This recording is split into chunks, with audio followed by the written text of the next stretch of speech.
Bueno, hola a todos. El día de hoy vamos a ver el quinto capítulo del curso HSCDA Huawei Cloud Tech Essentials. Ok, vamos a aprender el día de hoy acerca de la implementación distribuida, despliegues distribuidos y escalabilidad.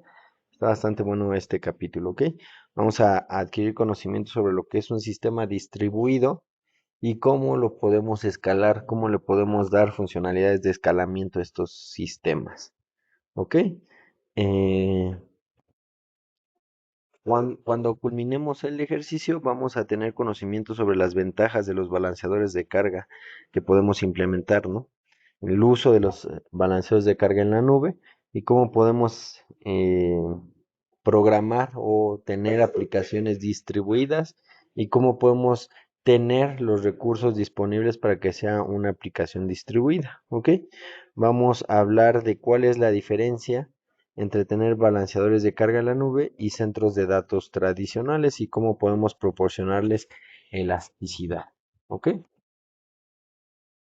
Ahora vamos a ver esta imagen, ¿ok? Es una pequeña arquitectura de una aplicación. De hecho, creo que la revisamos en el capítulo anterior cuando hablábamos de bases de datos. Ok, en el capítulo anterior nos enfocamos en ver GaussDB y Mongo, ¿no? Que lo podemos tener en clúster y algunas funcionalidades de backup. Pero de lo que vamos a hablar ahorita es lo que está en el recuadro azul, ¿ok? Entonces, aquí lo que vemos que tenemos es que tenemos dos servidores de aplicaciones, ¿ok? Y estos servidores de aplicaciones están accediendo a nuestra base de datos que está en nuestro back, ¿ok? Entonces podemos tener múltiples capas de nuestros servidores, ¿ok? En aplicaciones reales podemos utilizar uno, dos o más servidores de aplicaciones para atender todo el tráfico que podamos tener. Entonces, hay dos preguntas aquí, ¿no? ¿Por qué necesitamos varios servidores? ¿Por qué? La respuesta sería, pues porque necesitamos que nuestros usuarios puedan tener una buena disponibilidad del servicio que nosotros estamos otorgando, que siempre que accedan puedan entrar sin ningún problema a los recursos que tenemos para ello. Y la segunda pregunta es, ¿cuántos servidores necesitamos nosotros? Pues esa pregunta va en función de cuántos usuarios podamos tener, ¿no? Cuántas transacciones vamos a generar o se están generando hacia nuestro back. Ok, no hay un número en específico, esto va a variar de acuerdo al tráfico que nosotros vamos a estar teniendo de nuestros usuarios.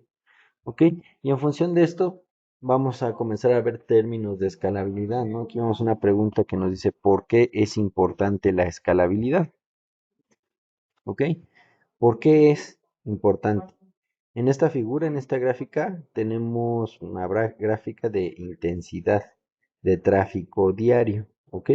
El tráfico está cambiando a través de cada día que vemos en pantalla. Por ejemplo, vemos el tráfico durante una semana, ¿no? De lunes a domingo. Y el tráfico no es el mismo el lunes, que el miércoles, que el jueves, que el domingo, ¿ok? Por lo tanto, este gráfico de intensidad del tráfico nos va a dar una idea o nos está dando una idea de por qué necesitamos tener un sistema escalable y por qué necesitamos escalar nuestros recursos, porque la necesidad de utilizar estos recursos, por qué la intensidad de utilizar estos recursos también va a cambiar, ¿ok? Según la intensidad del tráfico. De esta manera tenemos un sistema rentable, ¿no? Si podemos escalar los servicios y atender las solicitudes que nos llegan, pues vamos a tener un sistema rentable y así podemos evitar el uso innecesario de recursos, ¿ok? Entonces, por ejemplo, el lunes podemos tener dos servidores de aplicaciones que estén atendiendo el tráfico, pero el martes necesitamos más capacidad, ¿no? Más poncho. El viernes podemos necesitar hasta tres o cuatro servidores. Entonces, vean la escalabilidad como una liga que se puede extender o expandir o reducir de acuerdo a las necesidades que tengamos, ¿ok? En esta diapositiva es un ejemplo también, ¿no? De cuando hay fechas importantes que reconocemos que sabemos que van a venir, como con el Buen Fin. Sabemos que vamos a tener más tráfico, ¿no? Va a haber una mayor intensidad de tráfico. Esto pues puede cambiar día con día, ¿no?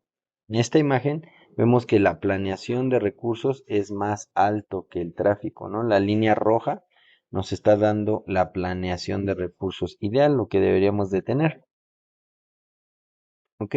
Y aquí podemos ver que el punto más alto de nuestra gráfica, de nuestra intensidad de transacciones, es el día de promociones. Y en los otros días está muy por debajo de este plan de recursos que podríamos tener, ¿ok?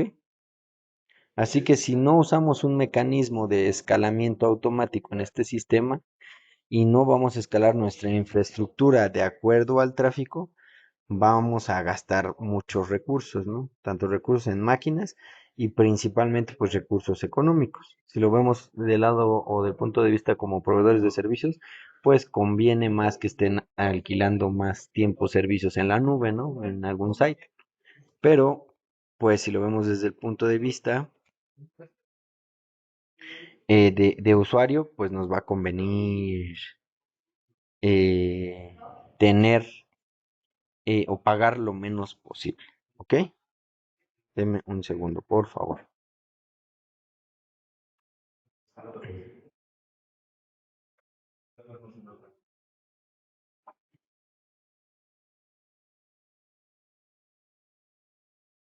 Ok, bueno, entonces nos va a convenir que si el tráfico es bajo, reducir el número de recursos, ¿no? Tanto en informáticos, recursos informáticos, como en recursos monetarios, ¿ok? Entonces hay que tener en cuenta esta parte, ¿ok?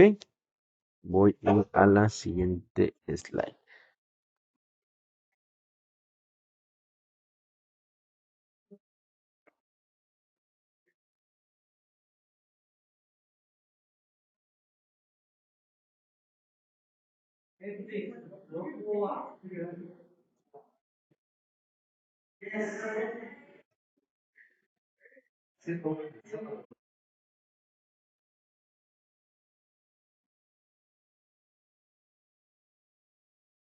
Ok, ahora, entonces estamos hablando un poco de escalabilidad. ¿Ok? Entonces, ¿cómo podemos implementar la escalabilidad en nuestro sistema? Ya vimos cómo podemos hacer esto más grande o más pequeño como nosotros querramos. ¿Ok? Pero ¿cómo lo podemos implementar? Pues hay varias formas. La primera forma que vamos a ver es el escalamiento o vertical. ¿Ok? O en inglés es el scaling up, ¿ok? Presten mucha atención en lo que vemos en la imagen, ¿no? Hay una base de datos y un CPU que se está incrementando, ¿no? De 4 CPUs a 8 CPUs, después se escala a 64 CPUs virtuales a 512 gigabytes de memoria, ¿ok? Entonces, con esta imagen nos podemos dar cuenta de qué trata el escalamiento vertical, ¿ok? Entonces, esta base de datos y la estamos incrementando en cuanto a capacidad. Podemos aumentar la capacidad del servidor. Esto significa que podemos mejorar las especificaciones de nuestro servidor como tal. Las qué especificaciones, pues puede ser el CPU o la memoria. ¿Ok? Entonces, de esta manera el rendimiento de este servidor se puede mejorar significativamente. Y este método de escalamiento es el escalamiento vertical. ¿Cuáles son las ventajas y desventajas de este escalamiento? En cuanto a ventajas, escalar de esta forma es una solución buena porque nosotros solo vamos a administrar un servidor en lugar de múltiples servidores. ¿Ok? Solo se está escalando en términos de capacidades. ¿Ok? Mantener un sistema escalado de esta forma es mucho más fácil, como les comento, porque solo estamos jugando o administrando un servidor. ¿Ok? Si hablamos de las desventajas, este método de escalamiento trae limitaciones de escalabilidad. Por ejemplo, pues cada servidor tiene un límite de hardware, ¿no? No es que le podamos seguir poniendo más hardware y hardware y hardware. ¿Ok? Entonces, si necesitamos mejorar nuestro escalamiento, ahorita estamos hablando de escalamiento en términos de hardware, ¿ok? Otra limitación con este escalamiento es que las arquitecturas de los datos o cómo vamos a estar administrando los datos para incrementar o decrementar, pues van a tener necesidad o vamos a tener la necesidad de detener en ciertos momentos nuestro sistema. ¿Para qué? Para ir escalando el hardware. No prendido nuestro equipo, lo vamos a poder escalar. ¿Ok? Entonces recuerden, escalamiento vertical. Estamos escalando las capacidades de nuestro servidor. El otro tipo de escalamiento es el escalamiento horizontal. ¿Ok? Aquí no vamos a mejorar las especificaciones de nuestro servidor como en el método anterior. En lugar de eso, lo que vamos a ir haciendo es aumentar o decrementar, bueno, en este caso es escalar el número de servidores. Vamos a aumentar el número de servidores. Entonces, si el tráfico es muy alto, y un servidor no tiene la suficiente potencia para gestionar el tráfico que le llega, entonces podemos utilizar este método de escalamiento y vamos a ir agregando más servidores de acuerdo a las transacciones que nosotros necesitamos, ¿no? Esto pues nos va a proporcionar una alta disponibilidad de nuestro servicio. No tenemos que detener el servicio para seguir atendiendo las transacciones que llegan, ¿no? Quizás algún impacto que podamos tener es que cuando se están agregando los servidores, o si uno falla y se tiene que reemplazar por otro, los demás servidores van a tener que estar atendiendo un poco de más carga en esos lapsos de tiempo. Pero la ventaja es que vamos a tener la mayor disponibilidad en este sistema.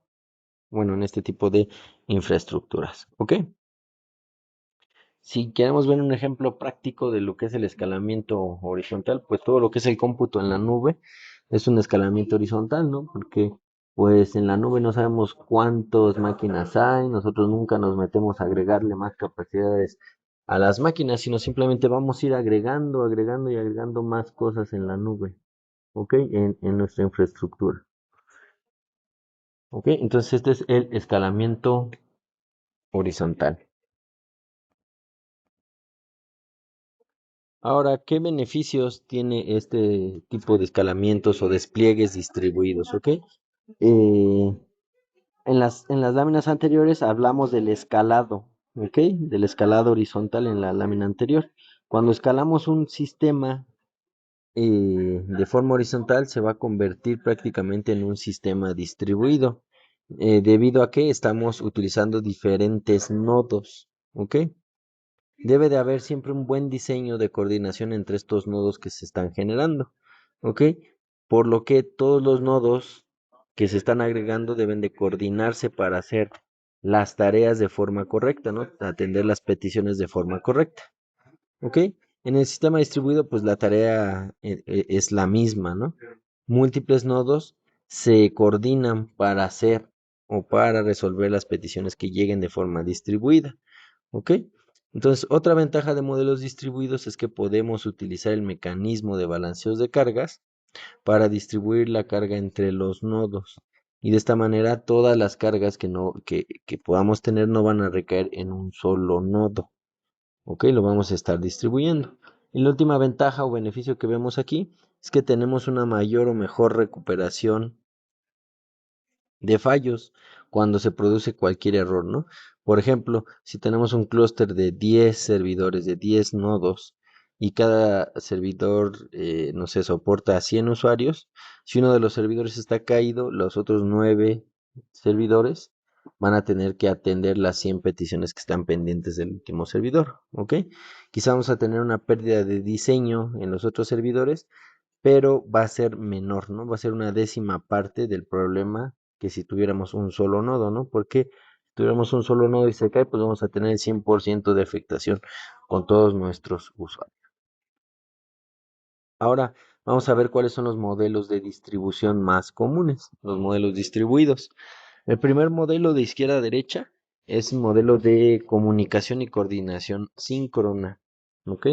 Este modelo se utiliza mucho en el cómputo tradicional de alto rendimiento, ¿no? Por ejemplo, cuando un nodo hace algo, se sincroniza con los otros nodos en cualquier estado. Se van sincronizando entre sí y cada nodo sabe qué tarea va a ejecutar, ¿no? Entonces, como una ejecución en cadena. El segundo modelo es cuando una petición entra. Este es un modelo como con balanceador de cargas. Una petición entra y ponemos esta petición sobre un motor de carga y de manera aleatoria va a comenzar a distribuir las peticiones que van llegando, ¿no? Si llegan 20 peticiones, va a empezar uno, 2, 3, 4, 5, 6, 7, así sobre cada uno de los nodos. Uy. Y el otro modelo es Task Polling, ¿ok? Vamos a encontrar o cómo funciona este modelo. Primero llegan las peticiones y vamos a poner a trabajar a los nodos que están por debajo. A diferencia del servicio de Request Distribution, del modelo de Request Distribution, porque la imagen puede ser un poco parecida, en el modelo de Task Polling, cuando llega la petición, este se va a convertir en el nodo maestro o nodo padre. Y a los nodos hijos les va a ir compartiendo las peticiones uno por uno y le va a preguntar, nodo uno, ¿tienes algo que hacer con esta petición? Sí o no, y le va a regresar la tarea al padre. Nodo número 2, ¿tienes alguna petición que hacer? Se la va a enviar, la ejecuta, si tiene algo que hacer, si no, pues le responde no y se la regresa. Y así con todos los nodos, ¿no? Va a ir al último nodo y le va a preguntar, ¿tienes algo que hacer con esta tarea? Y le va a decir sí o no y se la va a regresar al padre. ¿Ok? De esta manera es como funcionan los modelos distribuidos eh, más comunes. ¿Ok? Ahora vamos a tomar o nosotros nos vamos a enfocar con los balanceadores de carga sobre el modelo de distribución número uno. Es de los más comunes y más utilizados en el mercado. Y pues esto lo vamos a estar viendo como un LB, ¿no? Entonces vamos a ver qué es un Elastic Load Balancer. Un balanceador de carga elástico. ¿Ok? Un LB es un servicio de balanceador de carga de Huawei Cloud. ¿Y cuál es la función de este LB? Por ejemplo, supongamos que tenemos varios servidores en nuestro back y necesitamos distribuir el tráfico entre ellos. Porque si todo lo mandamos a uno solo, pues puede que tenga mucha carga y se nos puede romper ese servidor, ¿no? Por así decirlo. Entonces, en este punto, el Elastic Load Balancer va a entrar en operación. Funciona bien con otros servicios que tenemos y vamos a ver más adelante. ¿Ok? El LB, como punto de entrada, le van a llegar las transacciones y las va a comenzar a distribuir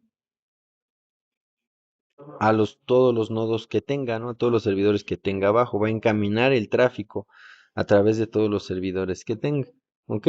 Basados en ciertas políticas de envío que tenga configurados, ¿no? Varios algoritmos de cómo va a distribuir esas transacciones.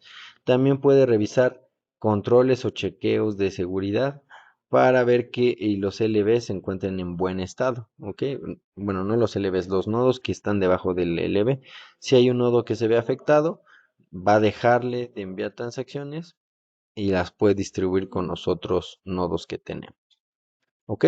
Entonces nos está enrutando el tráfico y va a comprobar el estado de cada uno de los servidores que tenemos. ¿Ok? Ahora, ¿qué componentes existen en el ELB? Para el ELB hay dos componentes importantes, lo que es el listener y nuestros servidores de backend, nuestros grupos. Un LB tiene uno o más listeners. Los listeners van a estar escuchando el tráfico que entra sobre un protocolo específico y un puerto específico y lo van a enrutar hacia dónde, hacia nuestros servidores, ¿no? Por ejemplo, tenemos un listener HTTP que va a escuchar todo el tráfico por HTTP. Entonces, cuando llega a través de este protocolo, también va a escuchar sobre qué puerto. Supongamos que es el puerto 80, entonces le va a llegar la petición, la va a procesar, ¿ok? Eh, entonces así podemos estar organizando a todos los listeners para escuchar en diferentes puertos o protocolos, ¿ok? Los listeners son componentes importantes que los utilizamos prácticamente para enrutar el tráfico entrante y a menudo incluyen un poco de información, ¿no? Como el protocolo, el número de puerto, si está utilizando certificados la petición o no, ¿ok?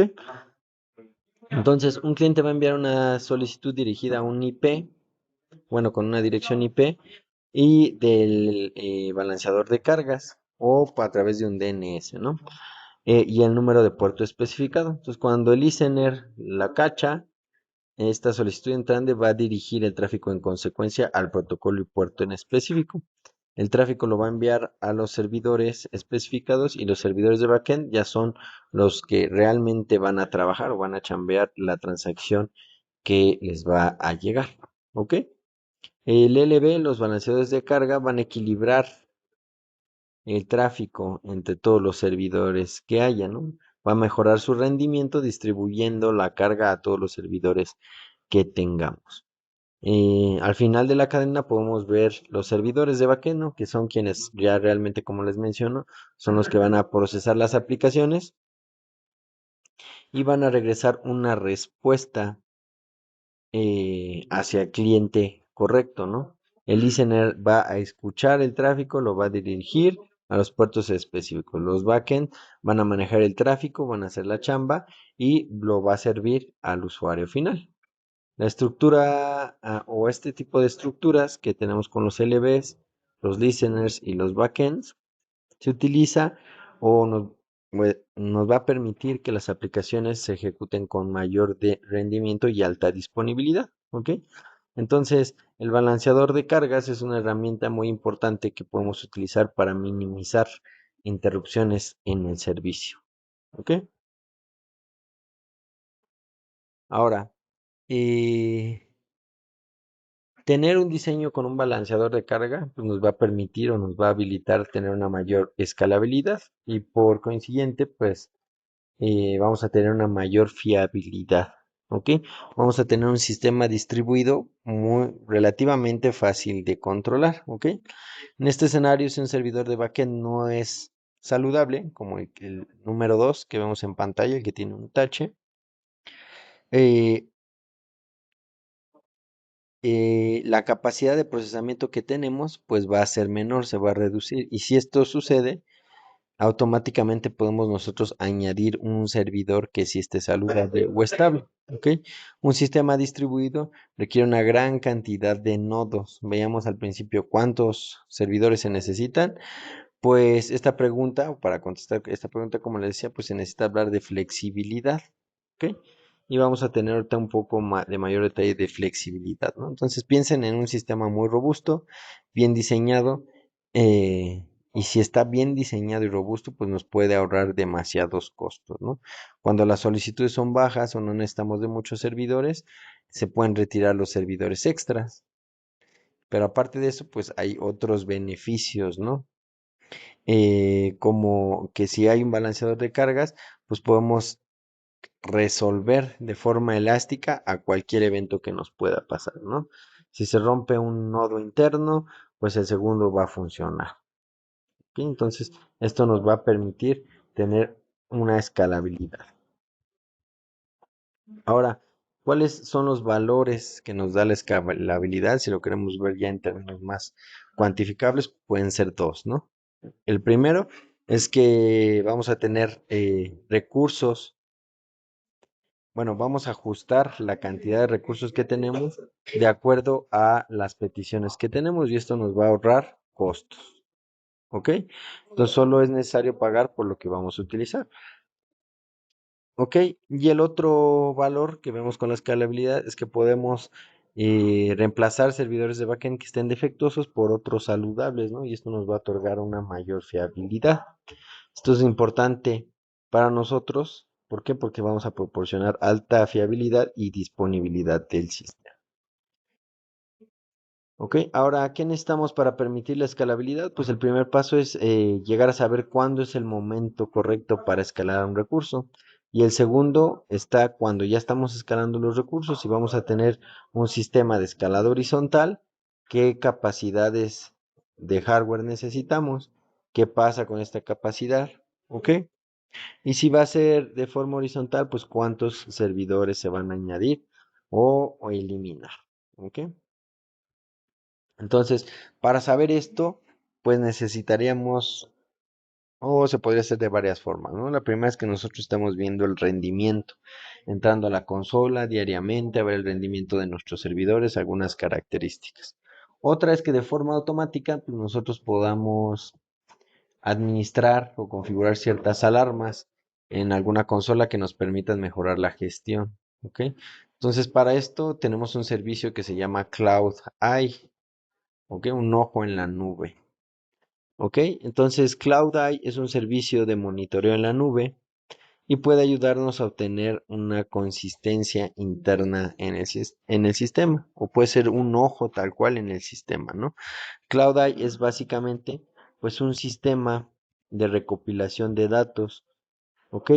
Entonces, significa que alguien va a estar recopilando datos, analizándonos y dándonos reportes de estos datos, ¿no? Entonces, por ejemplo, si un servicio, un SS, un servidor, no está funcionando o o está utilizando el CPU, su memoria un 30%, y después de un cierto momento se está ocupado a un 60% de operación y después a un 75% y luego cae, pues nosotros podemos obtener estos datos de utilización de nuestros servidores. ¿Ok? Entonces vamos a estar recopilando los datos de nuestros servidores o de la capa de aplicación, ¿ok? Vamos a ver cuántos usuarios han iniciado sesión en determinado momento y con esto vamos a poder tener un poco de mayor control, ¿ok? Podemos ver gráficos en la consola y con esta información pues podemos llegar a tomar diferentes decisiones, ¿ok? Podemos también enviar warnings por correo, por SMS a los usuarios dependiendo las métricas que nosotros hayamos configurado, ¿ok? Cuando los datos no cumplan cierto umbral establecido, por ejemplo, si nosotros establecemos que después del 80% de utilización de un CPU nos mande una alarma, pues nos va a mandar una alarma este sistema, ¿ok? Ahora, vimos conceptos de distribución de sistemas o de despliegue distribuido, elasticidad. Vimos los balanceadores de carga. Después vimos un servicio que nos permite estar monitoreando nuestros servidores, nuestros servicios que estamos viendo. Ahora vamos a analizar lo que es un servicio que se llama auto-scaling y después de esto vamos a ver cómo pueden coexistir todos los servicios juntos, ¿no? Para tener un sistema distribuido y elástico y que se pueda operar de una mejor forma y que nos pueda otorgar información de nuestro sistema, ¿ok? Entonces ahora vamos a ver lo que es auto-scaling. Es un sistema de escalado automático. ¿Ok? Con este servicio podemos crear o eliminar automáticamente instancias de servidores de SS en todas las zonas de disponibilidad. Este mecanismo que se basa en la carga de tráfico es un sistema que se basa en la carga de tráfico en los SS. Además, soporta una amplia gama de condiciones y políticas para crear o eliminar instancias. Y cuando detecta lo que hay nodos insalubres o que están dañados, los puede reemplazar automáticamente por un servidor saludable, ¿ok? Entonces puede existir nuestro sistema automáticamente sin la necesidad de tener un ingeniero, por ejemplo, de soporte que esté dándole soporte diario o continuo al servidor, ¿no? Sino este servicio lo va a poder hacer por nosotros, ¿ok? Entonces, este es un ejemplo muy bueno de cómo podemos utilizar el autoescalamiento a nuestro favor. Ok, para todos los temas del autoescalamiento y en la escalación automática hay dos modos de programación. Ok, lo podemos programar de dos formas. El primero es una base o un escalado dinámico que está basado en el rendimiento o en el performance. Y el otro es la escala programada sobre cambios que nosotros podemos predecir sobre nuestras cargas de trabajo. ¿Ok? En el primer ejemplo, el resultado del monitoreo que podamos hacer nos va a dar, pues, por ejemplo, algunos KPIs de nuestro servidor, algunos indicativos de nuestro servidor. Si hay que añadir los servidores, si hay que incrementarlos o disminuirlos. ¿Ok? Entonces, se basa en un escalamiento dinámico.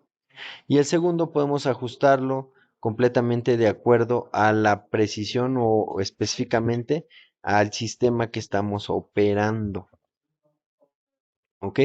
Si tenemos demasiadas transacciones en nuestro sistema bueno, en cierto tiempo, y es un sistema de comercio y sabemos que van a haber ciertas transacciones en determinado momento entre cierto tiempo, por ejemplo, entre 9 de la mañana y 6 de la tarde, pues se puede considerar determinados momentos o escalas de tiempo para poder hacer este tipo de escalados, ¿ok?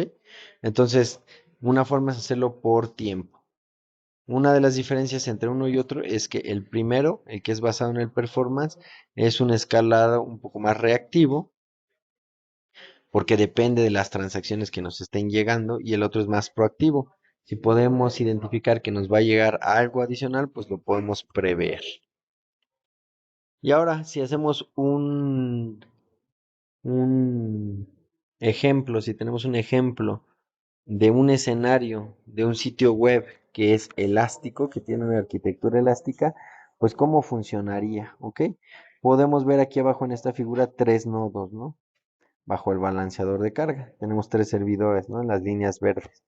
Uno, dos y tres, ¿ok? Entonces, incluso si están funcionando de manera correcta, pues vamos a tener un control que vemos del lado izquierdo, pues Cloud Eye lo va a estar revisando, va a estar analizando que cada uno de los servidores esté atendiendo bien las transacciones en tiempo y forma, que el CPU esté bien, que nuestros servidores estén sanos, ¿ok?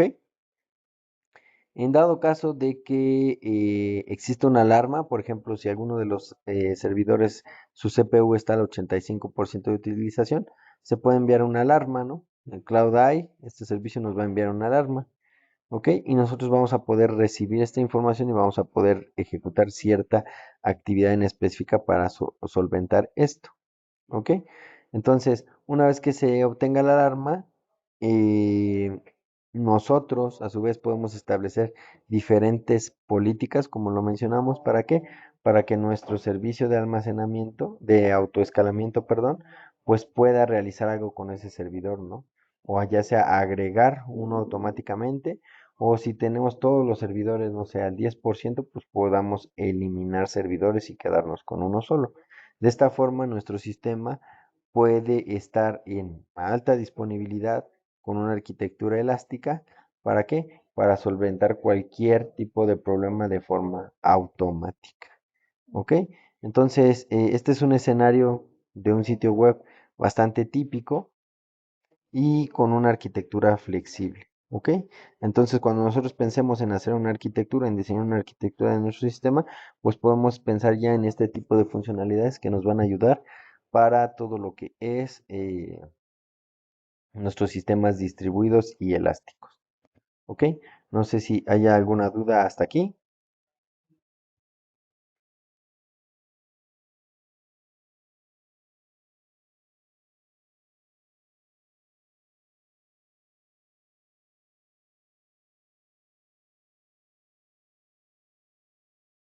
Bueno, si no hay dudas, por aquí me pone Sergio que todo bien.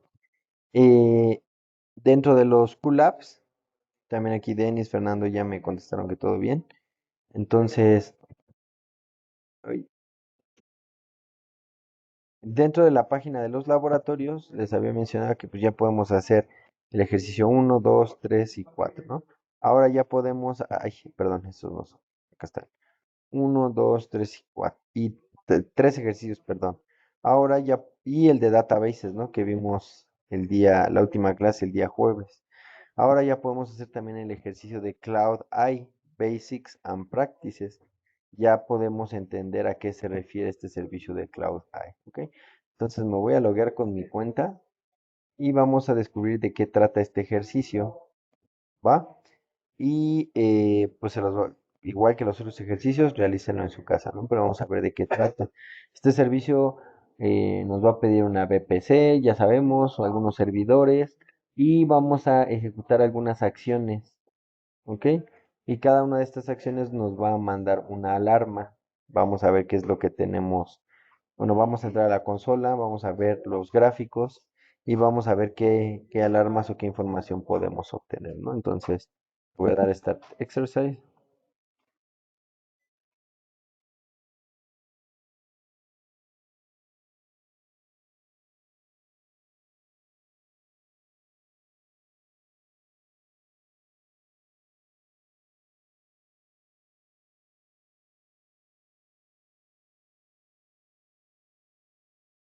Y se nos abre la misma área de trabajo de siempre, ¿no?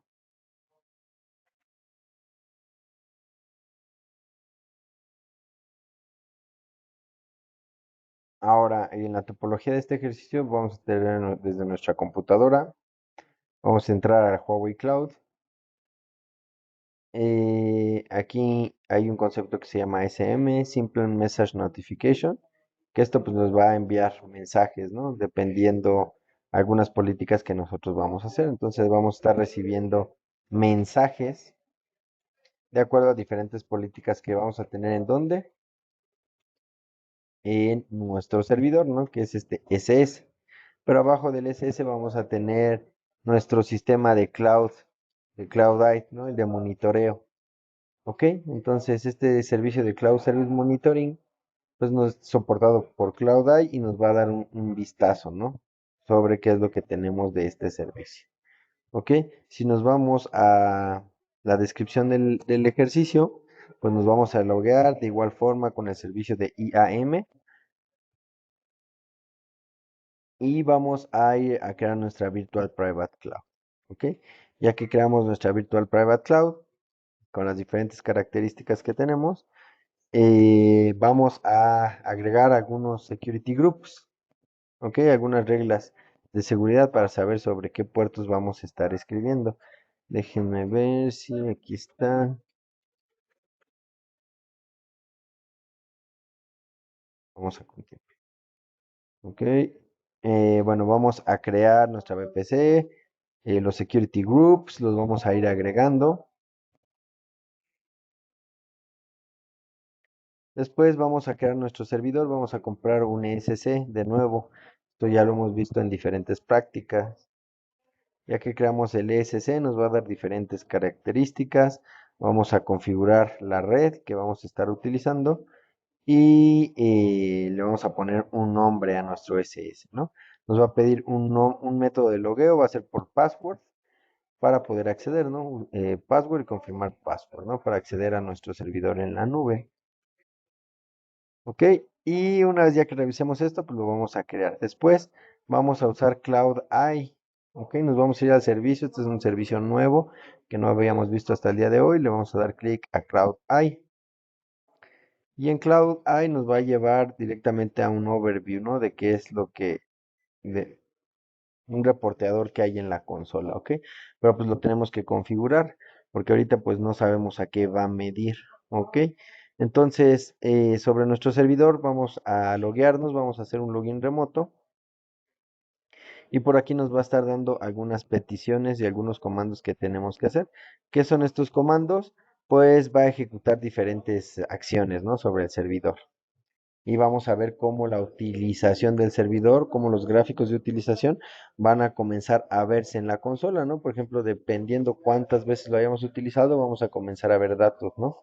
Sobre el servidor de test, vamos a ver que ya un punto 27 de transacciones se han adquirido, ¿ok? Vamos a poder ver los gráficos de utilización en el determinado momento que nosotros estemos ejecutando estas transacciones, ¿ok? Vamos a ver vamos a ejecutar por ahí algunos otros comandos y vamos a seguir viendo más transacciones sobre Cloud Eye. Después vamos a configurar unas alarmas, ¿ok? Entonces nos vamos a ir a la configuración de alarmas para que en determinado momento que pase alguna acción que vamos a configurar, podamos obtener una alarma, ¿no? Entonces aquí vamos a poner las condiciones sobre qué es ese, el recurso específico que tengamos y vamos a configurar estas alarmas, ¿ok? Después, ya que terminamos la configuración, bueno, vamos a crear las alarmas y, mira, aquí se ve el ejemplo de la alarma que se crea. Y al final vamos a ejecutar un pequeño, otra vez de nuevo, los comandos que teníamos arriba, aquí mismo se repiten. Y vamos a estar ejecutando este pequeño script, ¿ok? Y después, pues vamos a ver todas las alarmas que se hayan generado una vez que nosotros ejecutamos estos comandos, ¿ok? También vamos a poder agregar alarmas y recibirlas por este sistema de mensajería para que las podamos analizar, ¿ok? Entonces de esto va esta siguiente práctica de alarmas. Creo que está un poco sencilla, lo más complicado pues son algunos comandos aquí de Linux que Pues simplemente en la consola, cuando ustedes la abran, aquí arriba, en la parte superior derecha, se les va a habilitar un pequeño espacio que dice Input. Déjenme ver si aquí la veo.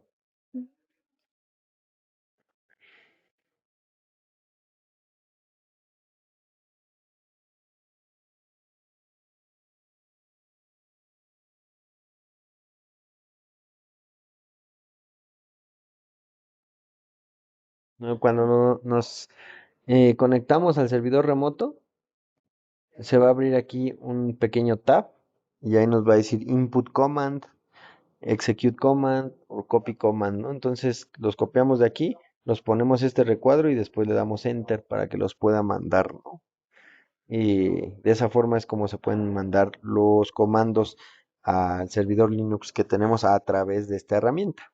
¿Ok? Entonces, el curso era de 5 a 6 y media. En esta media hora que tienen, yo creo que se puede ejecutar bastante bien el ejercicio.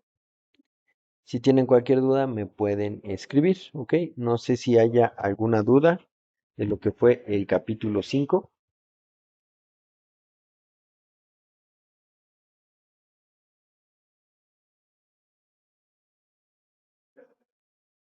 Ok, por aquí ya me escribió Dave que no hay duda.